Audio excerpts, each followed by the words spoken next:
Téléspectateurs, téléspectatrices de BF1, merci de nous rejoindre, merci de suivre Leçon de vie sur les antennes de la chaîne au cœur de nos défis. Aujourd'hui, nous sommes à Pissy, dans la cour de l'invité du jour. Vous en saurez davantage sur lui dans quelques instants. Norbert Zongo, qui faisait rarement des éloges sur des personnalités, a estimé que c'était une personne de référence. Notre invité est un magistrat de haut grade.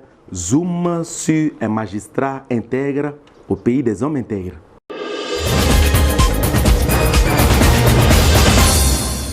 Du haut de ses 78 ans et de son mètre 85, pétri d'expérience, Amadou Yatassaye, l'un des plus anciens magistrats du Burkina Faso, est né le 13 octobre 1936. Excellent pédagogue, brillant orateur, c'est en 1967 que le jeune Amadou prête serment pour embrasser la carrière de magistrat. Son éloquent parcours le conduira dans plusieurs localités du Burkina Faso, à savoir Bobo-Dioulasso, Ouagadougou, Fadangourma, Dori ou encore Koudougou. Il assume plusieurs hautes fonctions judiciaires dans son pays, dont la première présidence de la Haute Cour de justice, d'où il fut admis à faire valoir son droit à la retraite le 13 octobre 1996.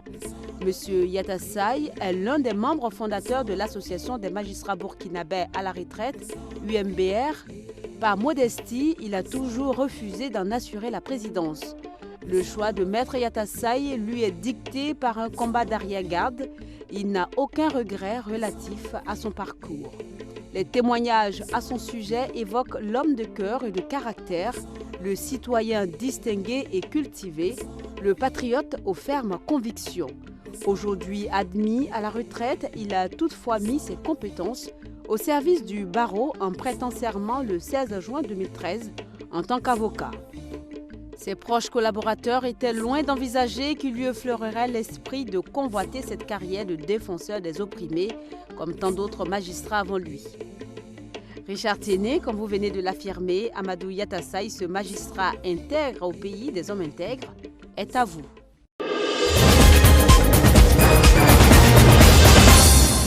Merci de nous recevoir chez vous, Monsieur Yatassaye. Merci. Vous êtes bien habillé, élégamment habillé, avec un boubou bien brodé. Pourquoi ce choix? Mais c'est une tenue de souvenir. C'est une vieille tenue que mes enfants ont confectionnée pour moi il y a très longtemps. C'est une tenue qui a une valeur symbolique. Symbolique. D'accord. Voilà. Sinon, elle est très vieille. Vous nous recevez ici dans votre quartier à Pissy. Parlez-nous de l'ambiance qui règne avec le voisinage. J'ai déménagé à Pissy à une période où il n'y avait pas d'électricité. Même le courant est venu pendant que j'y étais. Dans les 6 mètres en question, dans la rue, là, je suis le plus âgé. Et nous avons de très bonnes relations. Très bonnes relations. J'ai le docteur Nakoulma, le docteur Meda, et puis des jeunes cadres, un inspecteur de douane. En tout cas, nous avons une solidarité admirable qui nous dit. Le malheur des uns ou le bonheur des autres, nous retrouvons à tout moment. Et le jour de l'an, ils se réunissent, ils viennent me prendre le respect. Et il y a votre nom, Yatassaye. Oui. C'est peu commun. Vous êtes de quelle ethnie exactement? Voilà. Le nom Yatassaye est peut-être une déformation, c'est de Peul. Je suis d'ethnie Peul. Mais au dire de mes parents, Yatassaye, c'est Yadoussaye. Que la danse est belle. C'était seulement les clans Yatassaye font partie du clan Diawambe. C'est une partie de Peul qui a sa particularité d'origine, c'est que le père est Peul et qu'il y a une alliance avec des non-Peul. Notamment ce qu'on dit, les Sarakolés. C'est pourquoi tous les Diawambés, quand ils appellent un Sarakolé, les Markas là, on l'appelle Kao. Parce qu'ils sont, nos oncles, sont les parents de nos mamans. À quoi occupez-vous cette retraite?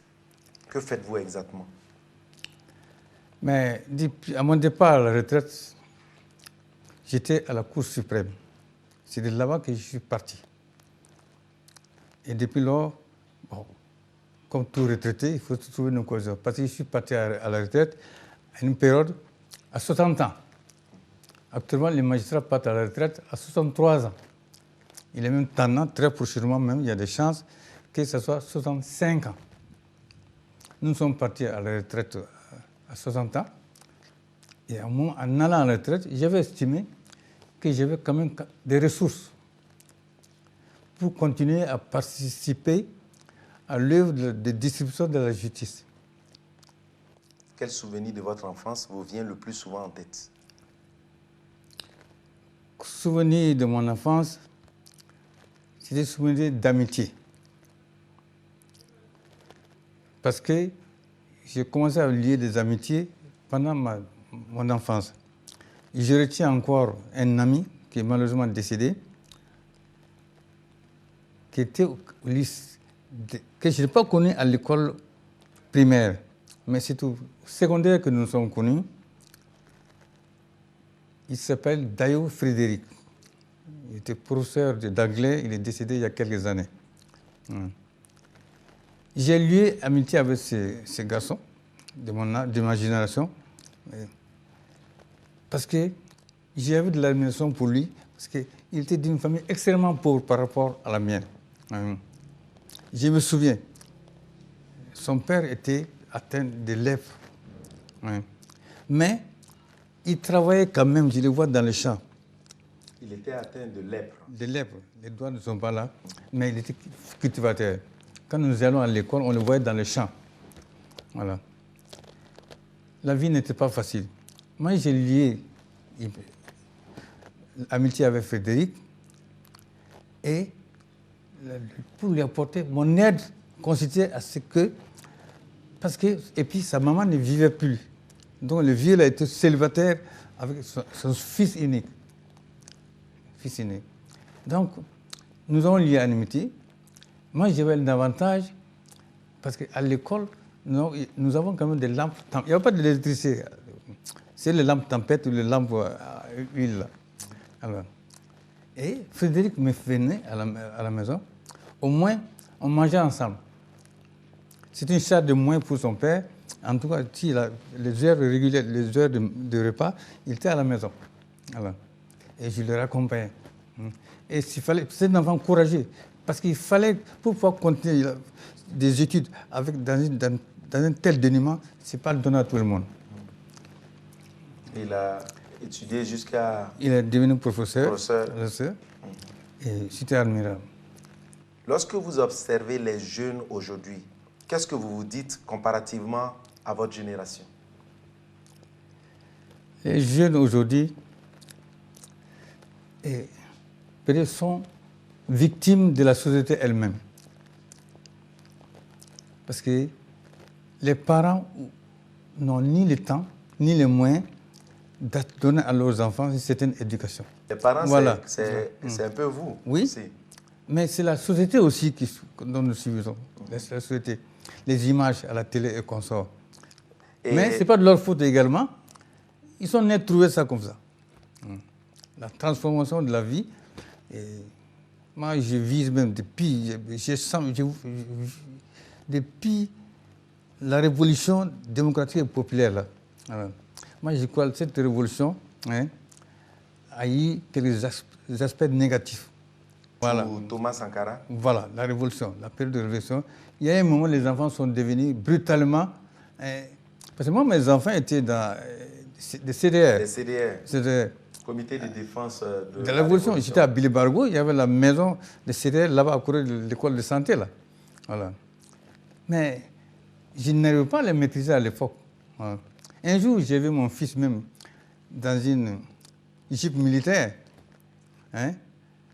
Il était à l'école, un collège privé, Wenmanegda. Il était à la 6e là-bas. Quand je l'ai vu dans une chose, mais il avait une calage qu'il venait avec ça à la maison. Il était tout au siège de CDR. Moi, je crois que... Ça vous scandalisait, ça. Voilà. Et il tenait des gardes à la bataille du rail, là. Mais heureusement, il y a quelqu'un qui m'a dit, ils ont arrêté un de mes amis, la nuit. Et bien, il s'est présenté à lui, là, quand il a su ça. Mais il savait discerner, quand il sait que c'est une personne âgée, il savait les respecter. L'enfant, l'ami est venu me dire, un jour ton fils était parmi les CDR, ils m'ont arrêté à la bataille du rail. Je me suis présenté, il a su que je travaille à la SICA, c'était un ami mécanicien. Il a dit tonton, il faut partir. Voilà. Et c'est grâce à lui, parce que c'était vraiment chaud ces jours-là. Bon. Mais, quand subitement, les enfants deviennent... Les Djoula dit, quand tu nommes ton enfant commandant, le premier impôt qui va exiger déjà, c'est ça à toi qui va le premier impôt. Voilà le problème. L'effet boomerang. Voilà, l'effet boomerang. Voilà, d'accord. Parlez-nous de vos difficultés quand vous étiez sur les bancs. Nous parlons bien de l'école primaire et des années lycée. Qu'est-ce qui était le plus difficile pour vous? Je n'avais pas de difficultés, pour être honnête. Parce que moi, j'ai eu la chance. Mon père n'était pas riche, c'était un pauvre tailleur. Par contre, j'avais un grand-père maternel qui était un ancien combattant, titulaire d'une pension de retraite. Il était de la classe 1916. Donc, régulièrement, il y avait une pension qui venait en aide à la chose. Même quand je venais à l'internat, et j'avais quand même le nécessaire. Je n'ai pas de difficultés particulières, mais ça me suffisait. Parce que vous étiez peut-être humble, modeste, à la limite épicurien à l'époque. Oui. Et pendant les vacances, je faisais du commerce. Vendre de sucre, de sucre et de la cola devant devant les cabarets, boire des cabarets, là. J'ai fait des petits commerces pendant les vacances. Et ça marchait? Ouais, ça marchait. J'ai économisé mes économies à ma mère et pour venir en soutien à la famille. Au soutien à la famille. Non, pour mes besoins, parce que quand vous venez à l'internat, il faut du couscous séché, consort là, dans le pot. Voilà. Comme les restaurants n'étaient pas suffisamment garnis, chacun avait ses arachides ou bien son couscous dans son sac. À l'internat. Honnêtement, je n'ai pas eu grâce au concours de mon grand-père là, qui m'aimait bien, mais je n'ai pas eu de Donc vous n'aimiez pas trop les repas de l'internat? Les plats à l'internat n'étaient pas trop variés?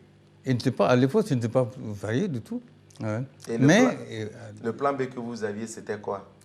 D'aller acheter à manger? En complément. En complément, vous sortez pour acheter à manger. Voilà. Comme je n'ai pas d'argent liquide, je n'étais pas ministre d'argent liquide. Alors, mais les besoins des arachides, le marawatika, consort là, j'avais ça dans mon sac. Les garis, les... Voilà. Ah, ok. Voilà, c'est ça. D'accord. Et comment vous vous considériez quand vous étiez plus jeune? Élève studieux ou élève qui arrive à concilier autant les études que les choses ludiques? Mon souci, c'était de réussir. Parce que je n'ai pas été à l'école primaire assez tôt. Mon père me destinait pour l'école coranique. Et donc, avant d'accepter que j'allais à l'école, j'étais encore âgé. Vous êtes entré à peu près à combien? À quel âge? 10 ans. Au lieu de 7 à l'époque? Voilà. Un retard de 3 ans. Voilà. Mais que vous avez vite rattrapé. Ouais, qui m'a fait beaucoup de mal aussi. ce retard-là. Quel genre de mal par Parce que l'orientation à l'école, si tu rentres à l'école, l'entrée en 6e, la classification des enfants, c'est selon l'âge.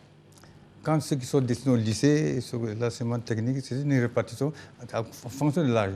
Non pas des résultats, mais c'est l'âge qui était primordial. Ça vous a fait du tort? Oui. Vous auriez, si vous faites le point aujourd'hui, vous pensez que vous aurez trouvé un emploi meilleur que celui du magistrat que vous avez été si vous aviez eu cet avantage de l'âge? Peut-être plus tôt. Peut-être que je serais parvenu magistrat plus tôt. Voilà. Mais vous aurez pu faire du commerce aussi quand même. Vous aurez pu être commerçant vu que pendant les vacances, vous vous débrouillez bien pour pouvoir avoir quelques sous pour la rentrée. Oui. Et vous n'avez jamais été attiré par le commerce? Le commerce? Non.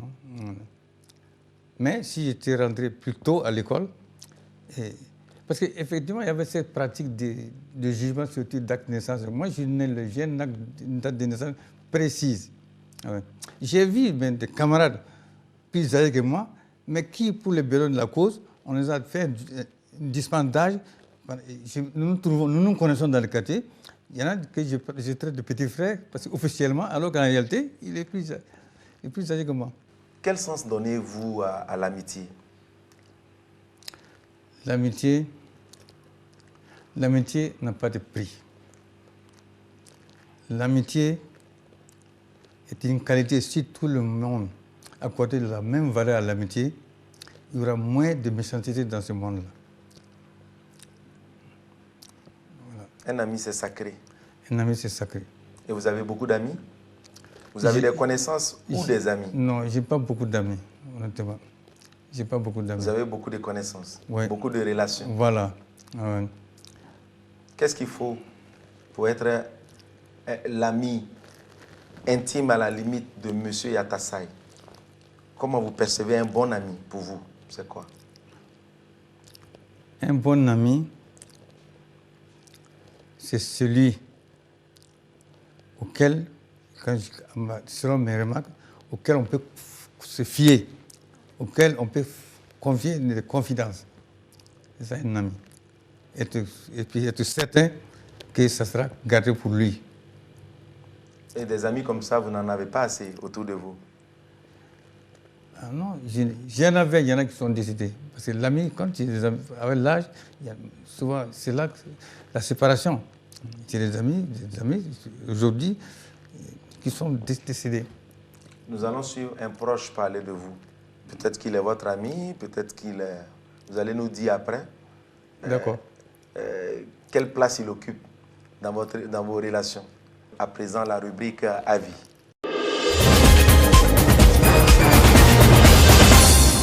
Monsieur Yatassaï Amadou est mon grand frère. Et vous savez, dans notre vie, quand quelqu'un est plus âgé que vous, on dit grand frère. Mais entre monsieur Yatassaï Amadou et Dramane Compaoré, c'est plus profond. C'est historique. Nos parents se sont retrouvés à Dédougou et se sont connus à Dédougou. Et nous sommes tous les deux nés à Dédougou. Alors à Dédougou, il fallait aller à l'école. Mon père, et je suis le premier fils, je dirais même que je suis l'unique fils, alors a trouvé que de par ses liens avec la famille Yatassaï, il a pris ma main et il m'a dit, voilà ton grand frère qui est Amadou Yatassaï. C'est celui-là ton grand frère. S'il te dit de t'asseoir, tu vas t'asseoir. S'il te dit de te lever, tu vas te lever. Et c'est une histoire de plus de 60 ans. Je connais l'homme qui est un magistrat de haut grade, qui est aujourd'hui aussi avocat. C'est un homme, je dirais, qui est très humble. Je mets le mot très.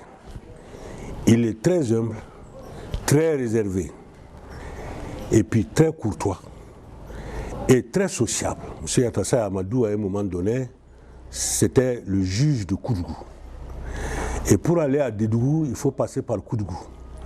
Moi, donc, chaque fois que je passais pour aller, soit que souvent, il y avait certains voyages qu'on faisait ensemble. Une fois, je lui ai brûlé de politesse. J'ai passé à Koudougou sans pouvoir le rendre visite. Mais arrivé plus loin, exactement à Koukouldi, et je me rappelle encore, et nuitamment, je suis tombé en panne. Et dites-vous, ce jour-là, j'étais tout seul dans la voiture. Alors il y a quelqu'un qui a passé et qui m'a vu en moto et qui est parti, arrivé à Koudougou, a pu lui dire qu'il m'a retrouvé sur la route en panne. Je suis resté là, je ne savais que faire. C'est pas à cette époque où nous sommes aujourd'hui où il y a le téléphone mobile où tu peux appeler. Mais à un moment donné, nuitamment, j'ai vu un véhicule venir. Et ce véhicule qui arrivait, c'était le grand frère Yatassaï Amadou qui est venu à mon secours. Alors ça m'a marqué depuis ce jour-là. Il est venu nuitamment à Koukouldi pour me secourir. Amadou, je voudrais te dire que tu as été beaucoup pour moi. Depuis plus de 60 ans que nous sommes ensemble, je reste attaché à toi. Je voudrais te dire que je t'aime beaucoup, ainsi que toute ta famille. Je voudrais te rappeler donc que nos familles restent liées. Et qu'aujourd'hui, le vœu que nous faisons, c'est que les familles puissent suivre cette voie-là, la voie tracée par Amadou Yatassaï, le grand frère. Je te souhaite longue vie. Je te souhaite de partager ton bonheur et je te souhaite aussi de pouvoir vivre ta foi comme tu le fais jusqu'au dernier jour. Merci, grand frère.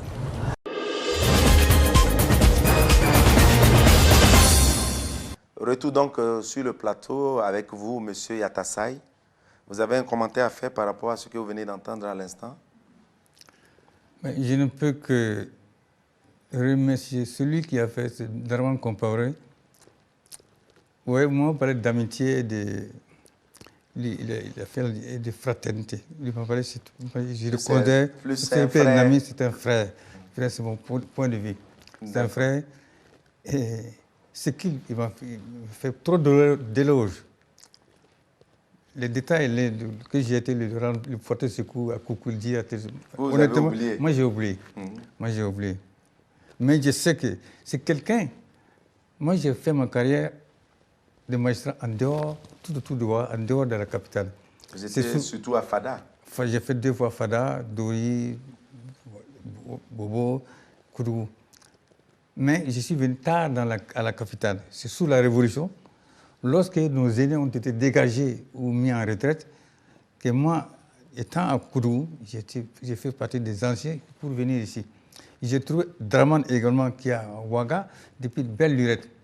Il a acquis de l'ancienneté, de l'autorité et beaucoup de choses. Donc, nous avons repris nos relations. Et les problèmes sociaux surtout, du village ou bien d'ailleurs, même à Ouaga, mais on se remplace, on se supplée, on s'entraide. D'accord. Parlons à présent de votre vie professionnelle. Vous êtes magistrat de grade exceptionnel. Oui. Vous avez prêté serment en 2013, en juin 2013, pour être avocat. D'abord, pourquoi ce choix? Mais on constate que ce choix n'a pas été facile. Ça a été l'aboutissement d'un long processus qui a duré plus d'une dizaine d'années. On a l'impression que certains vous en voulaient pour le changement de votre statut. Pourquoi vous êtes passé du statut de magistrat à celui d'avocat? Et pourquoi vous en voulez autant pour faire traîner les choses sur plus d'une dizaine d'années? Effectivement, ici, j'allais en retraite en octobre 1996. À l'époque, avant d'aller en retraite, j'ai été élu président de la Haute Cour de justice par les députés et mes confrères. Donc la retraite m'a trouvé avec ce mandat-là. Donc j'ai abandonné le palais de la Cour suprême, mais le président de l'Assemblée nationale, Boyensa Assonié, m'a alloué un bureau à l'Assemblée dans l'exercice de mes fonctions. Et lorsque ce mandat est fini, lorsque mon remplaçant a été réélu, je suis revenu à la maison. Et comme je vous l'ai dit tout à l'heure, lorsque j'allais à la retraite à 60 ans, j'ai estimé que j'avais encore des forces pour participer à l'œuvre de distribution de la justice. Donc, c'est après tout ça, déjà de ma fonction de président de la Haute Cour de justice, que j'ai introduit une demande d'inscription au tableau de l'ordre des avocats. La loi autorise les magistrats, après un certain nombre d'années, 10 ans, à s'inscrire au moins, voilà, à s'inscrire comme avocat. La même faculté est réservée aux avocats d'accéder à la magistrature. Ce que je conseille. Donc, il y a un principe de réciprocité. De réciprocité. Les lois sont là. Mais dans tous les corps, il y a des particularités. Ma demande, quand je l'ai déposée, elle a tardé. Ils ont tardé à me répondre. Mais je n'ai pas voulu bousculer le Conseil de l'ordre des avocats. Bon, je me suis dit, bon, ils sont pris, ils sont comme ça. Surtout à l'époque. Ça a duré plus d'une dizaine d'années quand même. Dizaine d'années. Oui, c'est quand même un peu trop. Il y avait trop, j'en viens. Parce qu'à l'époque, en 3 mois, on devait me répondre. Selon la procédure. Selon la procédure. Vous avez 3 mois pour avoir une réponse. Une réponse. À votre requête. Positive ou négative.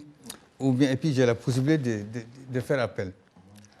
Bon, ma demande en temps, entre 2 bâtonniers qui sont élus, il y a un bâtonnier qui était élu, l'autre qui a démissionné. Bon, il y a une période latente comme ça là. Et ma demande est restée là-dedans. Et elle a disparu dans le circuit. Curieusement. De porte en porte, des réclamations en réclamation, les gens disent, ceux qui sont les membres du Conseil de l'ordre nouvellement élus, on dit, je n'ai pas reçu, il n'y a pas eu de passation, on n'a pas reçu la demande.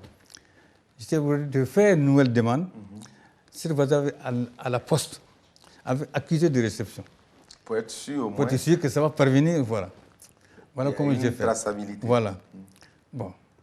Là également, on est rentré dans d'autres considérations. On dit que j'aurais dit un ancien magistrat, un ancien magistrat ne devait pas faire ça, il fallait démissionner, il y a des textes comme ça avant. Bref, il y a eu des considérations d'interprétation de la loi, et ça a traîné. Il y a eu des voies de recours, et nous avons fait des procès tant à Ouaga qu'à Bobo-Dioulasso, à la cour d'appel de Bobo-Dioulasso. Et nous sommes revenus même à la Cour suprême, à la Cour de cassation actuelle, à la chambre, c'est la formation qu'on appelle la formation des chambres réunies, pour que finalement les droits soient définitivement dits. Mais je n'ai pas bousculé parce que je me suis dit, la vérité va finir par triompher tôt ou tard. Et finalement, c'est pourquoi j'ai attendu. S'il y a une voie de recours, c'est la justice. Et finalement, elle était lente, mais elle a été rendue, mais elle était lente. Ça m'a porté préjudice également. En tant qu'homme de loi, vous avez vous-même subi voilà. le préjudice de la lenteur. Voilà, la soif de la justice, je l'ai senti. Oui. Voilà. Et ne parlons pas des simples justiciables, mais magistrat, j'ai souffert comme ça. Ne parlons pas des simples justiciables. La justice est lente, elle a des défauts. Elle a des défauts. Et l'injustice. Elle a des lacunes. Elle est pleine Parmi de les lacunes, est-ce qu'on peut parler de corruption? Avez-vous déjà été corrompu dans l'exercice de votre métier? J'ai plutôt subi peut-être les influences relationnelles. D'autres facteurs peuvent influencer sur la justice que la corruption. Une pression morale. Pression morale, sociale, ça peut arriver. Et vous avez subi ça? Mais on subit, on est contacté, mais il faut savoir réagir. Quand vous avez, par exemple, votre parent, qui est Moro Nabaye Consort, qui vous envoie quelqu'un, il y a mon tel projet qui est comme ça. Il ne t'envoie pas de l'argent, mais tu sais qu'il te pose des problèmes. il faut trouver une solution. La solution, ça ne trouve que des explications. La solution, ça ne trouve que dans l'application de la loi. La loi fixe un maximum et un minimum. À ça, le juge peut jouer, parce qu'il est dans la légalité. Il peut diminuer, être sévère ou ne pas être sévère. Voilà. Il peut simplement expliquer aussi sur l'intervenant ce qui s'est passé, pour lui permettre de comprendre que ce n'est pas pour rien que un tel est devant la justice. Okay. Et les erreurs, ça existe également, les erreurs de justice? Les erreurs, ça c'est là quand tu fais prendre quelqu'un. Tu l'oublies dans la maison sans faire le nécessaire. Hein. C'est ça, ce sont les erreurs graves, ça. Voilà. Ça, c'est intentionnel. Le dossier est là, tu ne le règles pas. Hein. Tu tardes, tu ne fais pas, et il est en détention. Ou bien il a gardé à la gendarmerie, ou bien à la police, au-delà de la durée légale, et puis on n'en parle pas. Voilà. On dit de vous que vous êtes riche, magistrat ou avocat. Est-ce fondé? La richesse, l'argent, c'est une bonne chose. L'argent sert à régler certains besoins. Mais je sais que l'argent ne peut pas le bonheur. Il faut l'aimer dans une certaine mesure et c'est tout. Être riche, un magistrat riche, ça ne doit pas exister, ça n'existe normalement. Un avocat riche, ça aussi, ça doit être exceptionnel. Honorable peut-être, mais pas riche.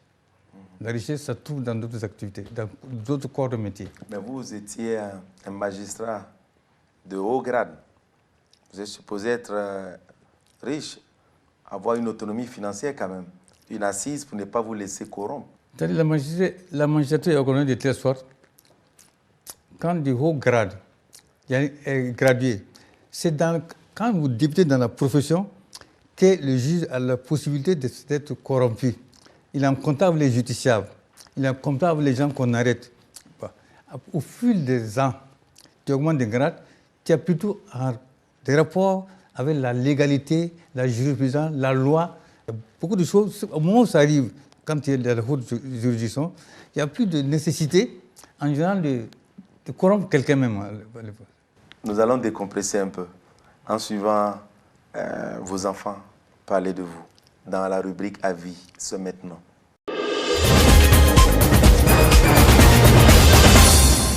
M. Yatassaye, c'est mon oncle, c'est le grand frère à ma maman. Au-delà de ça, c'est lui qui a tout fait pour moi. C'est lui qui m'a inscrit à l'école. Il m'a élevé. Il a été bâton quand même pendant un bon bout de temps parce qu'effectivement nous étions une très grande famille. C'est-à-dire si je dis une très grande famille, c'est parce que en plus de nous, ces enfants naturels, on avait toujours eu dans la cour plein de personnes qui logeaient avec nous. Ce qui donc amenait souvent à être un peu bâton, mais très souvent carotte. J'ai connu une enfance heureuse, même très heureuse, aux côtés de mes parents. Particulièrement d'un papa qui est plutôt papa poulain, je dirais. Donc papa carotte, très gentil, aux petits soins, qui était toujours là. Et j'insiste beaucoup, hein, vraiment très gentil. Et voilà. Lorsqu'il rentrait à la maison le soir, c'était toujours avec des petits cadeaux. Et les week-ends, il nous amenait pour des escapades. Au niveau de l'école, même le travail professionnel, il suit tout. Si je vous dis, il va, même aujourd'hui, il vient chez moi au service pour voir si je travaille bien ou pas. Imaginez. Un jour, j'ai eu des difficultés comme ça avec un surveillant qui a convoqué les parents. Et papa n'était pas là, il était en mission à l'extérieur. Et alors, quand je suis rentrée à la maison, j'ai donné la convocation et j'ai dit à maman, et moi, je ne veux pas que toi tu y ailles. Je préfère attendre quand papa va venir. Pour que lui il aille, parce que je sais qu'avec lui, bon, ça risque de ne pas être le bâton au retour, quoi. Quand il est venu, on allait tous ensemble, on a vu le surveillant. Je lui fais un coucou au passage, M. Bationo. Et il a plaidé, hein, ma cause, et voilà. C'était un groupe de filles assez pas sympa avec nos camarades. Alors, il allait plaider et puis bon, voilà, j'ai été réintégrée. Il a même plaidé la cause des autres amis sur lesquels les parents étaient tombés à bras raccourcis quand ils sont revenus avec les convocations.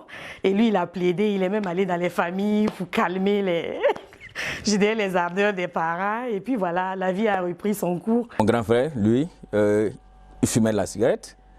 Mon papa aussi.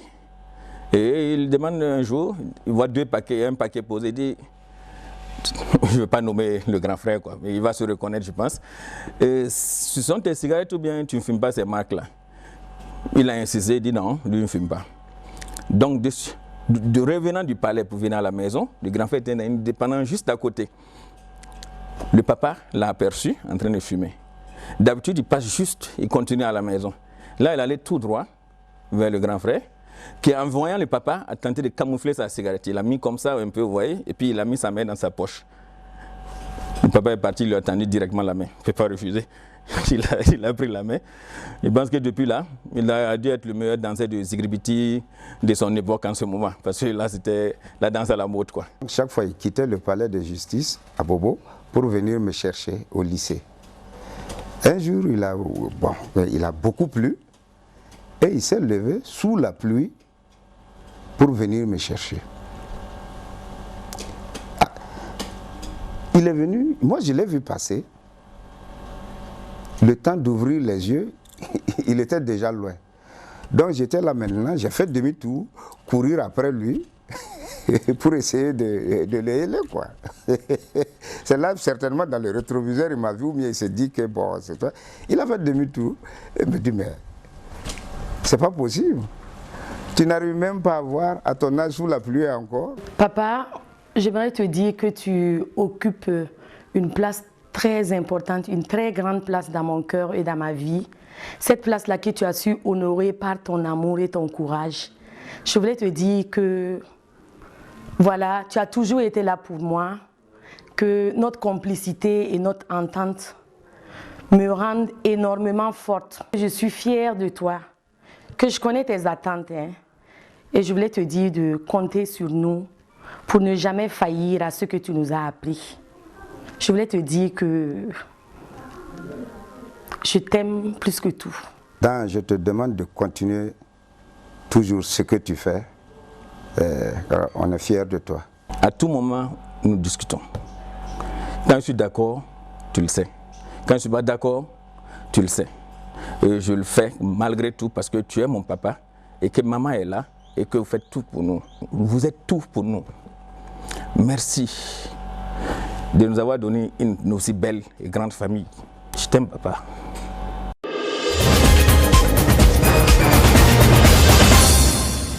Vous venez de suivre vos enfants parler de vous. C'est assez émouvant.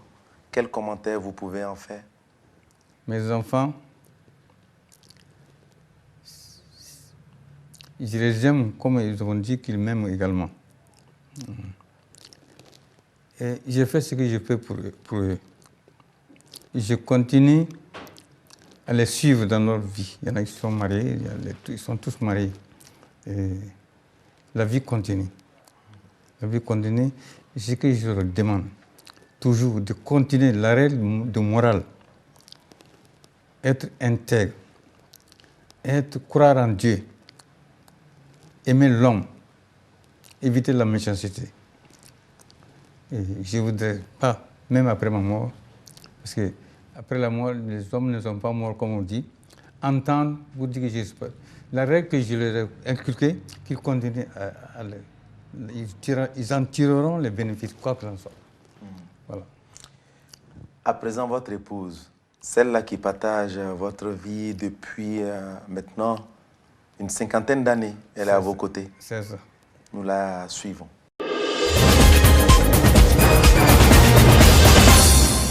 C'est un époux, c'est un père. Il m'a aimé, je l'ai aimé. Il a aimé toute ma famille. Toute la famille, je suis Sanou de Bobo. Il a aimé toute ma famille. Ça me fait 50 ans de mariage. Vous voyez que 50 ans, c'est pas petit.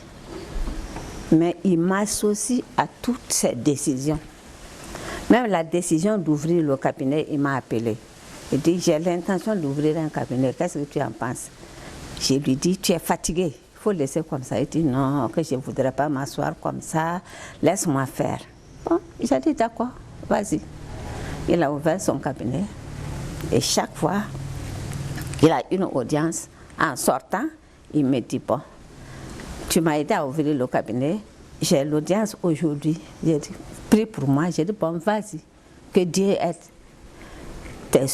tes désirs, que tu reviennes en paix, parce que la circulation à voir, ce n'est pas facile. Et pas s'il revient, il dit, bon, ma chérie, c'est bien, Abana. J'ai dit, d'accord. En tout cas, c'est un père, il n'a jamais rien refusé à ses enfants. Moi, c'est ça, notre discorde. Moi, je suis éducatrice de fonction. Un enfant dit, papa, je vais faire ça, il est d'accord. Moi, il y a des moments, je ne suis pas d'accord. Je dis non. Il faut apprendre à refuser un peu à tes enfants. Il dit non, un enfant, on ne frappe pas, on flatte. Il dit non, il faut les flatter. Moi, en tout cas, je les frappe. Là, on ne s'entend pas de ce côté-là. En tout cas, nous avons fait une vie conjugale agréable. Ensemble, nous avons... Ils étaient 9, il y a un qui a décédé des enfants. Il y a 8 qui vivent. Et nous avons 13 petits-fils et petites-filles. Ouais. La vie, en tout cas, avec lui, je n'ai pas eu de problème jusqu'à présent, mais je sais qu'il y aura plus de problèmes parce que présentement, nous vivons en frères et sœurs. Après 50 ans, ce n'est plus l'époux, c'est le frère. Ce que papa n'aime pas, du côté de ses enfants, surtout de ses filles, il donne l'heure de sortie et l'heure de rentrer. Si tu ne rentres pas à l'heure là, il est fâché. Mais avec moi, honnêtement, je ne peux pas vous dire qu'est-ce que mon mari m'a dit, ça je n'aime pas. Je ne sais pas, je ne peux pas le dire. Il aime l'auto, mais moi je n'aime pas l'auto. Mais même s'il y a un vieux taux, on chauffe. On lui donne, il mange. Mes enfants n'aiment pas l'auto, moi non plus, je n'aime pas l'auto. Papa a toujours dit, si tu te fâches contre une femme, c'est contre ta maman que tu te fâches. Papa a aimé sa mère, qu'elle repose en paix. Et sa mère m'a aimé. J'ai fait 3 ans avec elle sans mon mari. Il était parti pour des études. Je n'ai eu aucun problème. Présentement, ce que je peux dire à son égard, c'est peut-être pour lui dire, bon, il faut de temps en temps rassembler tes enfants autour de toi et puis causer. Leur donner ta sagesse. Il est sage. Si on peut dire un homme intègre, dans le pays des hommes intègres, c'est lui. Vous l'avez constaté peut-être avec nous, hein, comme nous l'indiquons en guise d'introduction de cette émission, nous ne sommes pas les seuls à le penser. Vous êtes un magistrat, un homme intègre au pays des hommes intègres. Que répondez-vous à votre épouse par rapport à tous ces compliments à votre endroit? Eh bien, mon épouse, ce qu'elle vient de dire, si j'ai pu réaliser tout ce qu'on dit, c'est grâce à son concours. Elle est institutrice. Et nous avons eu à élever beaucoup d'enfants, comme les enfants ont dit, beaucoup de neveux, de cousins. Tous mes frères et sœurs, des enfants ont passé par moi. Si j'ai pu réaliser ça, l'éducation des enfants, c'est la femme. C'est la femme. Éduquer une femme, c'est éduquer une nation, comme on dit. Voilà. Éduquer un enfant, c'est le rôle de la femme. Ce qui fait que les enfants qu'on vient de partout, comme on les confie, mais c'est la femme qui s'en occupe. Non seulement elle était institutrice, et puis les particularités des enfants, les mesquineries qu'elle supporte. Donc, sans discrimination, ce qui fait de nos jours, on en a beaucoup, même en dehors de la famille. Je me souviens un jour j'étais à Fada, il y a un commerçant malien qui, une nuit, a envoyé sa fille à Fada, qui a eu l'autorisation par le touchement des boulangers du collège, une place en classe de 5e. Parce que le vieux avait, à Tankorogo, la fille était à Marie-Reine. La première année, il ne peut pas, il a payé, mais la seconde année, 5 ans, il n'a plus le moyen de payer.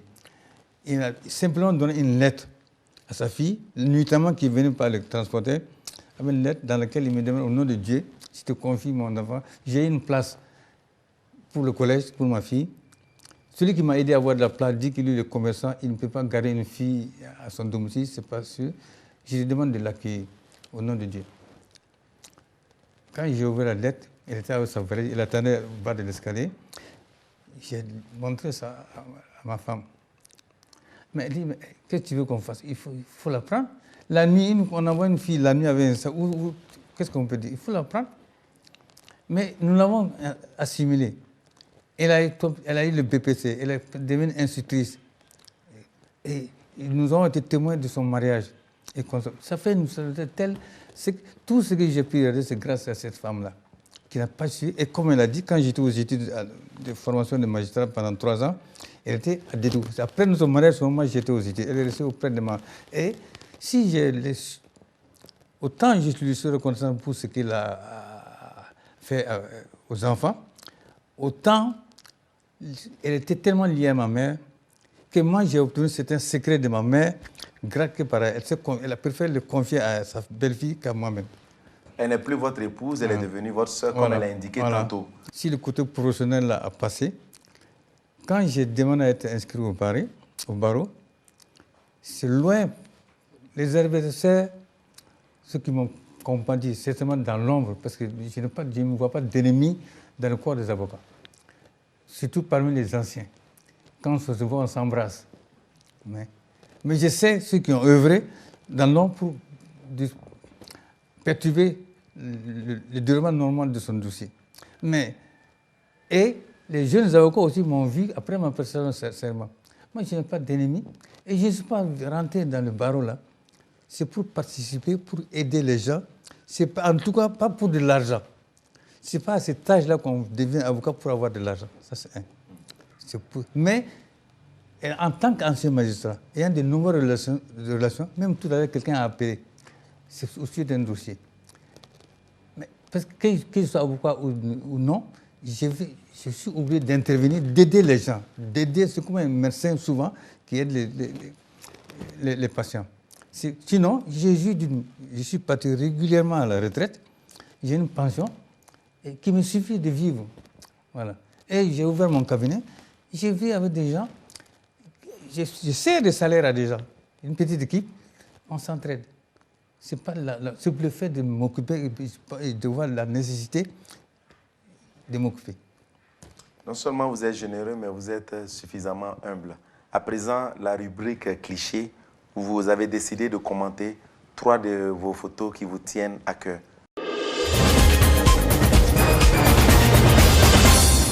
Cette photo, c'est lors de ma prestation de serment, le 16 juin 2013. Et les magistrats qui sont en train de me féliciter. À cette rencontre, à cette audience, Maître Passeret Titenga Frédéric était présent. Et Benoît Savadogo, ancien bâtonnier, était présent. Les hauts magistrats, tant du ministère que de Cour de cassation, étaient présents. Et parce que je disais simplement, le fait d'avoir effectué les déplacements, par respect, par condescendance pour moi, je leur donne toute mon amitié. Et je ne pensais même pas mériter. Certaines personnes sont venues, j'étais étonné. Voilà. Mais ça m'a fait un grand souvenir. Voilà.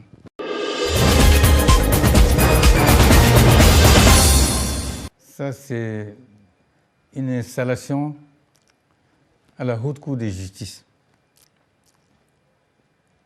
Après l'éclatement de la Cour suprême, sous le régime Sankara, on a créé 2 hautes cours. Haute Cour de justice, Haute Cour judiciaire, Haute Cour d'État.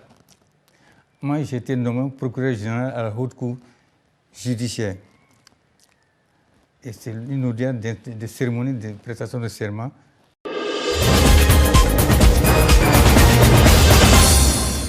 C'est une photo souvenir lorsque, à l'événement du 4 août, la première décision du CNR, c'était concernant les magistrats. Il y a eu de nombreux nos aînés, la plupart ont été mis en retraite d'office ou dégagés. Nous nous trouvions avec Benoît Savado, Benoît Lompo, qui est présent. Nous étions parmi les plus gradés. Et moi, j'étais président du tribunal de première instance de Koudougou.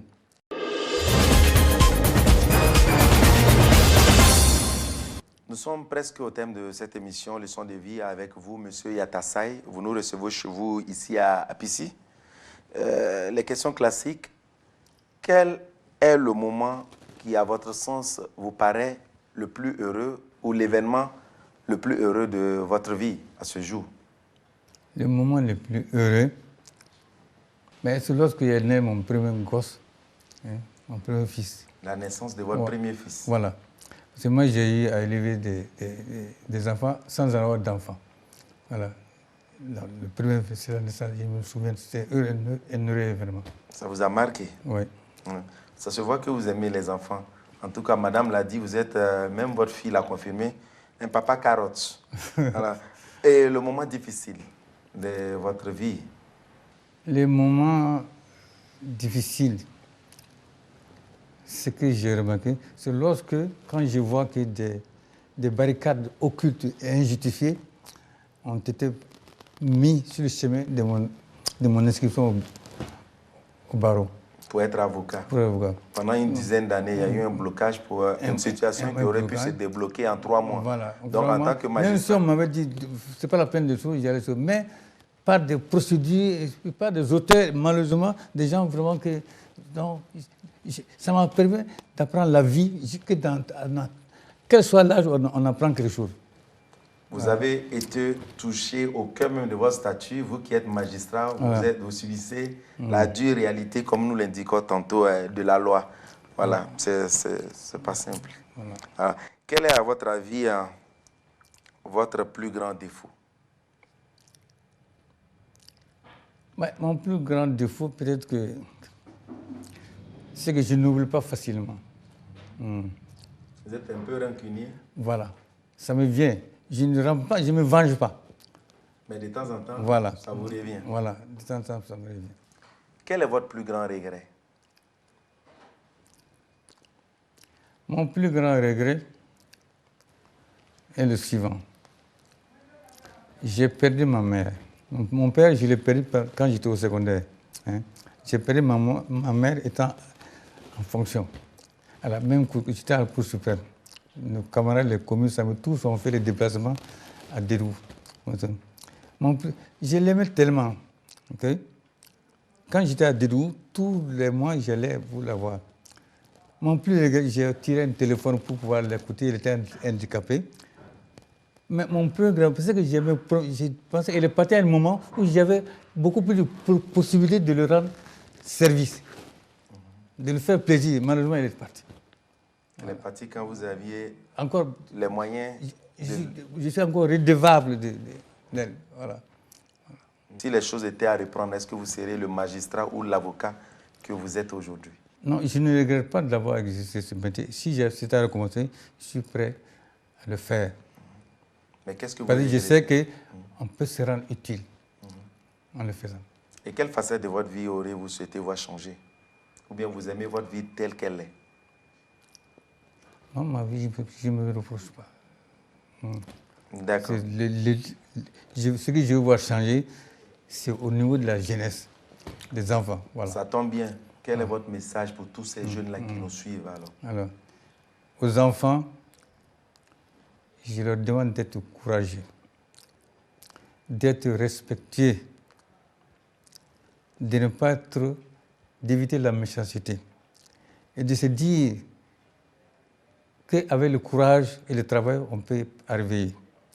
Et de se dire que Dieu est là pour tous. Dieu est là pour tous. Toutes nos mamans ont suivi la même douleur de l'accouchement. Dieu il ne choisit pas. Chacun peut payer son tour. Inutile de jalouser les autres. Voilà, le chef de l'État aujourd'hui, le président, qui savait? C'est le destin. C'est écrit dans son destin. Le président Kafando. Voilà, c'est un retraité. Voilà. Le président de la transition. Ce qu'on n'obtient pas, c'est que Dieu n'a pas voulu. Voilà. Autrement, ça va arriver. Il ne faut pas forcer le destin. Alors, les suggestions bonus, une citation dans une ethnie de votre choix, que vous traduisez en français. Si c'est ça, je connais une chanson. Il y a une chanteuse malienne, Djeneba Seck. Le titre de sa cassette, Abiban. Ça va finir. Quelle soit la durée, ça va finir. Tu as été beau, le plus grand chef de l'État, le plus riche, le plus fort, le champion du monde. Ça finira tôt ou tard. Ça va finir par la mort, par la vieillesse. Et cette citation en chant, ça donne quoi? Qu'est-ce qu'elle dit exactement? Abiban, Abiban, à même aux mains, quelle que soit la durée, à même aux mains, Abiban. Donc, il ne faut pas jalouser autrui. Ce qui sont devenus l'égalité dans laquelle Dieu nous a créés, là, il n'a pas fait d'égalité, il les a tous mis au monde. Mais celui qui les récompense, c'est lui qui les distribue. Si tu n'as pas, il ne faut pas en vouloir à l'autre qu'il est responsable de mon malheur. Et tous les méchants ou tous les grands sont d'antan, où sont-ils? Au Betara. Ils sont tous partis. C'est la mort qui les a emportés. Merci pour ce témoignage.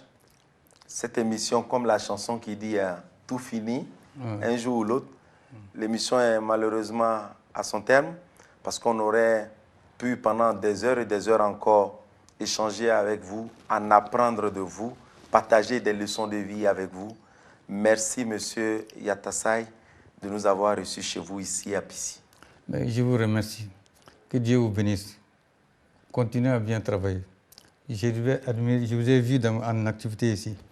J'ai appris également, même, au regard même de vos installations. Ce n'est pas facile. Je vous remercie. Merci à vous, téléspectateurs de BF1, d'avoir suivi ce numéro de Leçons de vie avec notre invité, M. Yatassaye, magistrat à la retraite, avocat en fonction. Bonne suite en suivant le reste de nos programmes et encore une fois, bravo à l'équipe technique.